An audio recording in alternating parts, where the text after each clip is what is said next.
फिक्र ये तनाव बेमतलब से लगाओ, शिकायतें और मलाल डूबते तैरते ख्याल, और तो कुछ नहीं बस पुख्ता सबूत हैं जिंदगी के। ये लाइनें किसी की तारीफ की मोहताज नहीं है और इनको लिखने वाली ज्योत्सना कलकल जी भी किसी की तारीफ की मोहताज नहीं है। तो ज्योत्सना जी, सबसे पहले हम आपकी इसी पोयम के बारे में जानना चाहेंगे। जी, ये जो मेरी कविता है, मैंने कुछ शब्दों में ही काफ़ी बड़ी बात कहने की कोशिश की है कि जैसे हम लोग कहते तो रहते हैं कि जीवन में तनाव बहुत है, बहुत सारी हमें शिकायतें भी रहती हैं, मलाल हैं बहुत सारे, लेकिन अगर ध्यान से सोचें तो ये एक सबूत ही तो है कि हम जिंदा हैं, हम जीवित हैं। क्योंकि जब तक ज़िंदगी है तब तक समस्याएं चलेंगी, या फिर ये भी कह सकते हैं कि समस्याएं हैं तो ये सबूत है कि आप जिंदा हैं। तो सबसे पहले मैं आपको जो है शुभकामनाएं दूंगी। आपकी आज जो बुक है स्वयं से समन्वय तक, उसका लोकार्पण समारोह है। मैं आपसे आपकी इस बुक के बारे में भी कुछ चीज़ें जानना चाहूँगी। किस तरह से आपने ये लिखी है, कितनी इसमें कविताएं हैं, आपने क्या कहने की कोशिश की? जी, ये मेरी दूसरी पुस्तक है। इसके पहले जो मेरी किताब आई थी वो भी एक काव्य संग्रह था, उसका नाम था ज़िंदगी ज़रा आसान रहने दो। अब ये जो दूसरी पुस्तक आई है इसका नाम है स्वयं से समन्वय की ओर। इसमें ख़ास तौर से मैंने दो चीज़ों पर ही सबसे ज़्यादा ध्यान देने की कोशिश की है, संदेश भी यही देना चाहती हूँ। एक तो कि स्वयं से संवाद करने की बहुत ज़्यादा आवश्यकता है, स्वयं से सामंजस्य बिठाए रखने की बहुत ज़्यादा आवश्यकता है, तभी किसी व्यक्ति के जीवन में संतुलन बन सकता है। और यदि व्यक्ति के जीवन में संतुलन होगा तो एक सकारात्मक सोच बनेगी और हम एक स्वस्थ समाज के निर्माण की तरफ चल सकेंगे। तो स्वयं से समन्वय की ओर कहने का अर्थ यहाँ पर मेरा केवल यही है कि हम जो भी कार्य कर रहे हैं, हम सबसे पहले उसको गहराई में जाकर सोचें। एक शब्द आजकल बहुत ज़्यादा यूज़ होता है, माइंडफुलनेस। तो वो माइंडफुलनेस का अर्थ मैंने इसी में डालने की कोशिश की है कि हम जो भी कार्य कर रहे हैं, किसी की मदद कर रहे हैं या अपने दैनिक जीवन के कुछ कार्य हैं, तो हम इस चीज़ का ध्यान दें कि हम पूरा मन लगाकर उस कार्य को करें। उससे हमें संतुष्टि भी मिलेगी और हमारा कार्य किस तरह का हो रहा है, हम किस तरह के जो है समाज में बदलाव लाना चाहते हैं या हम किस तरह से अपने आप को प्रस्तुत करना चाहते हैं, तो वो सारी चीज़ें हमारे मस्तिष्क में क्लियर हो जाती हैं, साफ़ हो जाती हैं। और इसी से फिर आगे जो दूसरा इसका भाव है वो ये है कि जब हम अपने आप में, मन में साफ होंगे, क्लियर होंगे, तो हम दूसरों की मदद के लिए भी आगे आ पाएंगे। तो दूसरा मेरा जो इसी से जो जुड़ती हुई कड़ी है वो ये है कि एक्सप्रेस योरसेल्फ। हम अपने आप को एक्सप्रेस करें। एक्सप्रेस करने का अर्थ ये है कि बहुत बार ऐसा होता है, हम देखते हैं कि सामने वाला व्यक्ति जो है वो उदास बैठा है या उसको किसी तरह की परेशानी है। देखिए, हम सभी लोगों में बहुत सारा अपनापन, अच्छाई, प्रेम, मिठास बहुत ज़्यादा भरा हुआ है, ये सच है। लेकिन मोस्टली ऐसा होता है कि हम उन चीज़ों को व्यक्त नहीं करते, हम उन बातों को एक्सप्रेस नहीं करते। यदि हम थोड़ा सा भी सामने वाले की परेशानी को समझकर अपनी बात को व्यक्त करें, एक्सप्रेस करें, ज़रा सी तारीफ़ कर दें, किसी की तरफ एक मीठी सी मुस्कान छोड़ दें, या कोई परेशानी में है उसके कंधे पर ज़रा सा हाथ रखकर हम ये कह दें कि तुम आगे बढ़ो, जो भी समस्या है मैं तुम्हारे साथ हूँ, तो ये चीज़ें जीवन में बड़ा बदलाव लाती हैं। तो इन दोनों चीज़ों का, इन दोनों बातों का निचोड़ जो है मैंने अपनी इस पुस्तक में डाला है, जिसका नाम है स्वयं से समन्वय की ओर। बहुत अच्छे विचार हैं आपके, बहुत ही अच्छे जो ख्याल आपने इस पुस्तक में लाने की जो सोची। मैं आपसे जानना चाहूँगी कि कब आपके मतलब मस्तिष्क में, आपके मन में आया कि आप अपने विचार, इतने रस से भरी आपकी कविताएं होती हैं, उनको जो है पुस्तक पर लेकर आए? देखिए, कविता लेखन जो है, मेरा मानना है कि ये किसी प्रयास के अंतर्गत नहीं हो सकता। कला जो है, जो चाहे वो किसी भी रूप में हो, कला अपने आप से अंदर से निकल कर आती है। कुछ भाव होते हैं जो चलते चलते या किसी से बात करते हुए या बस ऐसे आराम से आप बैठे हैं या आपने कोई घटना देखी, तो उस घटना को देखकर या जो कुछ भी आपके आसपास चल रहा है, एकदम से आपके मन में कुछ विचार आते हैं। और विचार जो हैं उन्हीं को हम कवि लोग एक तरह से जो है रसता के साथ प्रस्तुत कर देते हैं। तो जैसे अगर ये पूछा जाए कि किस तरह से विचार आया, फ्रैंकली स्पीकिंग जो मेरी कविताएं हैं सारी की सारी, वो दैनिक जीवन के जो लोगों से जुड़ना है मेरा, उनसे मिलना जुलना है, बात करना है, या जो कुछ भी मैं देखती हूँ, तो वहीं से मैंने अपनी सारी कविताएं निकाली हैं। वहीं वहीं से संवेदनाएं उठाई हैं, वहीं से जैसे कि मानवीय भावनाएं जो होती हैं, सामने मान लीजिए किसी को आज हंसते हुए देखा, किसी को खुश होते हुए देखा, किसी को परेशान देखा, उसके मन की परेशानी क्या है, किस तरह से हम उसको कम कर सकते हैं। तो ये सब चीज़ें, या जीवन में क्या चल रहा है और हमें आवश्यकता किस बात पर बल देने की है। जैसे अभी कोरोना काल में सबने ही इस बात को बहुत अच्छी तरह से माना कि हमें बहुत ज़्यादा की आवश्यकता नहीं है, हम कब में भी अच्छी तरह से जी सकते हैं। तो जो दैनिक जीवन में जो कुछ भी हम देखते हैं, उन्हीं से एक तरह से कह सकते हैं कि उनका निचोड़ मैंने अपनी इस पुस्तक में लाने की कोशिश की है।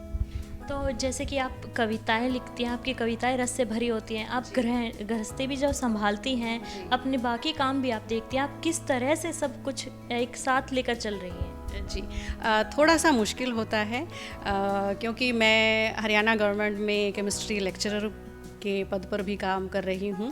बट जैसा मैंने बताया कि ये जो इस तरह के जो हमारे शौक़ होते हैं, वो एक तरह से कभी भी हमें एक बोझ की तरह से नहीं आते हमारे सामने। जैसे मैंने अभी आपके सामने व्यक्त की ये बात कि चलते चलते क्या होता है, किसी से बात कर रहे थे या बैठे थे, या अपना मान लीजिए हम स्टूडेंट्स को ही पढ़ा रहे हैं, और पढ़ाते पढ़ाते जब मेरा केमिस्ट्री सब्जेक्ट है, तो केमिस्ट्री यानी कि रसायन विज्ञान में भी कुछ ऐसे शब्द आ गए कि मुझे लगा अरे ये तो हमारे दैनिक जीवन में भी इस तरह की बातें होती हैं। जैसे मैंने इस पुस्तक में एक कविता डाली हुई है, न्यूटन का तीसरा नियम। और न्यूटन का तीसरा नियम मैंने पुस्तक में इस तरह से जोड़ा है कि जैसे न्यूटन के तीसरे नियम के अनुसार जो भी आपने वस्तु जो है वो आगे फेंकी, वो वापस उल्टी दिशा में आती है। तो इसी प्रकार से जो भी हम जीवन में अच्छाइयाँ करते हैं, अच्छे कर्म करते हैं, वो लौटकर हम तक आते हैं। बुरे कर्म करते हैं, वो भी लौटकर कहीं ना कहीं हम तक आएंगे। तो इस तरह के संदेश देने की कोशिश करती हूँ। इसी तरह के जो दैनिक जीवन की बातें हैं, वहीं से कविताएं उठकर आती हैं। तो इसमें बहुत ज़्यादा ऐसा नहीं है कि भाई बैठकर प्रयास करना पड़े कि चलिए आज समय निकालें और कविता लिखें। हाँ, वो अलग बात है। भाव कहीं भी किसी भी प्रकार से आ जाते हैं, वो भाव नोट करने के बाद फिर उनको एक सजाना संवारना एक कविता के रूप में, उसमें समय लगता है। और बहुत बार परेशानियां भी आती हैं, लेकिन ठीक है, अच्छा लगता है कि समाज को हम एक अच्छा संदेश दे पा रहे हैं। इस तरीके से लोग पढ़ते हैं, तारीफ़ करते हैं, वो कहते हैं कि उन्हें पढ़कर सुकून मिला, तो ये बहुत बड़ी बात है। इसके लिए कैसे भी करके समय तो निकालना होगा, और मैं निकालती हूँ। तो ज्योत्सना जी, आज की पीढ़ी को अगर हम देखें तो कहीं ना कहीं साहित्य से उनकी रुचि कम हो रही है, तो आप उनको क्या संदेश देना चाहेंगी? हाँ, बिल्कुल सही कहना है आपका कि आज की पीढ़ी जो है साहित्य से रुचि काफ़ी कम हो रही है। और जो जैसे यदि हम इस तरह की बात करें कि संगीत वगैरह जो है, तो वो संगीत भी इस तरह का हो गया है कि उसमें साहित्य से कहीं कोई जुड़ाव नज़र नहीं आता, वो शोर शराबा जैसा ज़्यादा है।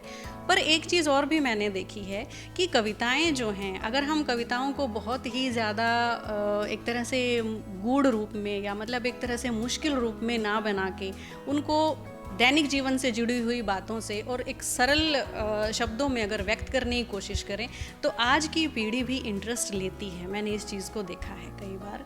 तो जैसे बहुत बार कार्यक्रम होते हैं, उसमें नई पीढ़ी के बच्चे भी होते हैं और वो सुनते हैं इन बातों को। बस एक यही चीज़ है कि हम लोग बहुत ज़्यादा शब्दों को कठिन तरीके से बनाकर अगर उनके सामने ना पेश करें, क्योंकि समस्याएं सबकी एक जैसी हैं। नई पीढ़ी जो है, नई पीढ़ी में भी हम देखते हैं कि एक नेगेटिविटी वाली फीलिंग जो है ना, वो बढ़ रही है। भावनात्मक रूप से नई पीढ़ी ज़्यादा कमज़ोर हो रही है। तो वो इन बातों को अगर हम सरल शब्दों में कहें, वो इन बातों को समझते हैं। जैसे कि ये यहाँ पर ही जो मैंने कुछ पंक्तियाँ लिखी हुई हैं कि यूं ना मायूस हुआ करो देख कर वक्त की ज़रा सी नाराज़गी, यकीन करो तुम्हारे लिए कहीं दुआ कर रहा है कोई।